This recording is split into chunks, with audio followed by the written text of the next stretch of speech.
Welcome to again my channel क्योस banking. आज मैं आप लोगों को ये बताना चाह रही हूँ कि सीएसपी में जो कमीशन है एसबीआई में, वो कमीशन आप कैसे अर्न कर सकते हैं और पर मंथ आपकी कमीशन क्या अर्निंग होगी। ठीक है। सीएसपी एक्टिविटीज मिनिमम 20,000 आप पर मंथ कैसे कमा सकते हैं। इसके लिए पहला है अकाउंट ओपनिंग। आपको पर डे 2 अकाउंट ओपन करना है, 2। और मंथ का टारगेट लीजिए कि 50 खाते खोलने हैं। और जो कमीशन है एक अकाउंट ओपनिंग पे बैंक आपको 22 रुपया देती है, तो पर डे आपकी 44 रुपये हो गया 2 अकाउंट खोलने पे। अब एक चीज देखिए कि महीने में 30 दिन होते हैं, 30 डेज या 31 डेज या 28 डेज होता है। ठीक है। अब जब आप 30 डेज आप काम करते हैं तो 30 डेज, लेकिन मुझे पता है कि सीएसपी कोई भी सीएसपी 30 में से 30 दिन लॉग इन नहीं कर पाता है, इसलिए हमने 25 वर्किंग डे लिया है।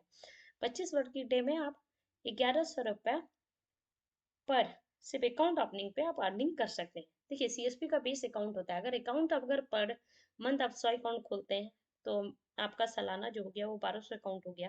आप कोशिश यही करिए कि अकाउंट जितना से जितना ज़्यादा खोल सकें, क्योंकि उससे क्या होगा, आपका कस्टमर बेस बनेगा। जो खाते हैं आपने खोले हैं उनका डिपॉजिट विड्रॉल कस्टमर आपके पास आएगा। अब हम आरडी अकाउंट, जिसको टीनी अकाउंट कहते हैं या माइनर अकाउंट कहते हैं, वो भी पर डे आप 2 टारगेट रखिए कि 10 साल से 18 साल के एज का। और वो 50 अकाउंट अगर महीने में खोलते हैं तो 10 रुपये पर अकाउंट है, इसमें 20 रुपये आपको per month commission, per month नहीं पर डे मिल रहा है। और 500 रुपये आपको मंथली 25 वर्किंग डे पे आपको मिल रहा है। एक S T D R F D जो आप करते हैं वो एक एफ डी पे करिए और मंथली टारगेट रखिए कि हमें 25 एफ डी आर करना है। और 25 रुपये इवेंट है, कमीशन है, तो 25 रुपये पर डे, तो 625 रुपये आपको कमीशन मंथली मिलता है। एक एपीवाई का टारगेट अगर हम पर डे लगते हैं और मंथ में अगर हम 25 एपीवाई करते हैं तो एपीवाई का कमीशन 100 रुपये है और बैंक आपको 2500 रुपया मंथली प्रोवाइड करता है। पीएमजेजेवाई एक अगर आप पर डे करते हैं, 25 पीएमजेजेवाई करने पे 30 रुपये, पीएमजेजेवाई 25 आपको पर मंथ करना है, 30 रुपये कमीशन है, जिसमें 750 रुपये आपको मंथली मिलता है। अब 2 पीएमएसबीआई करिए, 2 पीएमएसबीआई पर डे का टारगेट रखिए। 50 पीएमएसबीआई अगर आप करते हैं, कमीशन 1 रुपये है और 50 रुपया मंथली है। Micro ATM 5 transaction, micro ATM passbook printer compulsory है। अगर सीएसपी का बेस आप सीएसपी लिए हो तो ये सारे प्रोडक्ट रखिए, क्योंकि अगर एक कस्टमर आपके पास डिपॉजिट विड्रॉल कुछ भी कराने आता है, साथ ही आप मिनी स्टेटमेंट निकाल दीजिए, माइक्रो एटीएम से ट्रांजेक्शन करिए। 5 पर डे का टारगेट रखिए, 125 ट्रांजेक्शन आप मंथली करिए। 15 रुपये कमीशन आपको पर ट्रांजेक्शन मतलब मिलता है, तो आपका 75 रुपये कमीशन पर डे हो गया और 1875 रुपये मंथली हो गया। पिन जनरेशन 2 पर डे रखिए, 50 टारगेट रखिए कि मिनिमम 50 हमें करना है। 5 रुपये कमीशन है, डेली का 10 रुपये कमीशन आपको मिल रहा है 2 पिन जनरेशन में, और 250 रुपये मंथली मिल रहा है। वही मिनी स्टेटमेंट आप 50 करिए पर डे, कोशिश करिए। मिनी स्टेटमेंट उसका निकाल सकते हैं जैसे एक डिपॉजिट आया, विड्रॉल आया, हर किसी कस्टमर का मिनी स्टेटमेंट निकाल सकते हैं।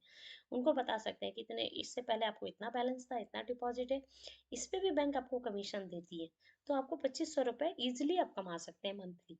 पासबुक प्रिंटर 5 रुपये कमीशन है और 5 पर ट्रांजेक्शन आप पर डे करिए।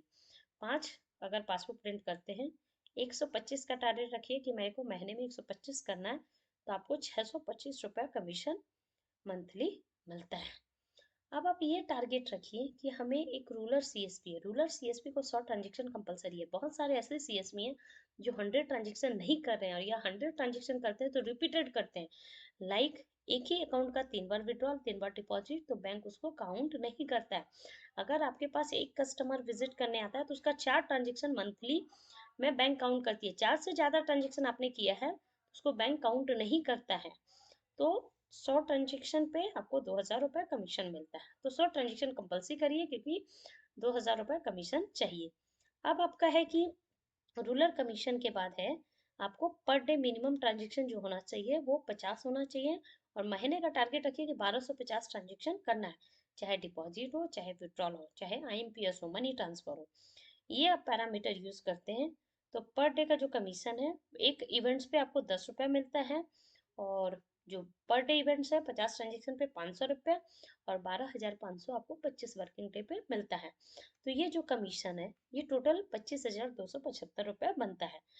तो यही चीज़ मैं बताना चाह रही हूँ कि सीएसपी अगर आप लोग सारा पैरामीटर यूज करते हैं, ये सब पैरामीटर्स, तो इजिली आप 25,000 रुपीज अर्न कर सकते हैं। लेकिन ये पैरामीटर आपको यूज करना है। सपोज किसी दिन कस्टमर एक या दो आया अकाउंट ओपनिंग का, एक ही हुआ, तो कल हम कोशिश करेंगे कि 3 का टारगेट लें, मतलब मुझे 50 खोलने हैं।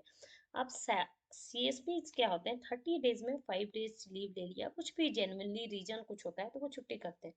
ये आपका बिजनेस है। कोशिश ये करिए कि बैंक वर्किंग डे में आप लीव लीजिए। बाकी जैसे ये बैंक ऑफ होता है सैटरडे संडे, उस दिन आप सीएसपी जरूर खोलें। उस दिन जो कस्टमर वॉकिंग कस्टमर होते हैं, या उनको पता है कि अरे भाई ये डेली मुझे सर्विस देता है, तो वो डेली आके आपको सैटरडे संडे को रश ज्यादा आपके पास होगा, क्योंकि उस दिन बैंक बंद है, ऑटोमेटिक कस्टमर को पता चल जाएगा। प्लस एक छोटा सा बैनर अपना CSP code, CSP name, mobile number और एड्रेस के साथ ब्रांच के कैश काउंटर या ब्रांच के मेन गेट पे आप अपना बोर्ड, छोटा सा मिनी बोर्ड जरूर लगा दीजिए कि यहाँ पे इतने अमाउंट का डिपॉजिट, विड्रॉवल और account opening Monday to Sunday सुबह 7 बजे से 9 बजे तक होता है। आप इस सर्विस का लाभ, अगर बैंक बंद है तब भी सर्विस का लाभ आप हमारे यहाँ से ले सकते हैं, और सर्विस की बेनिफिट्स आप कस्टमर को दे सकते हैं। Thank you.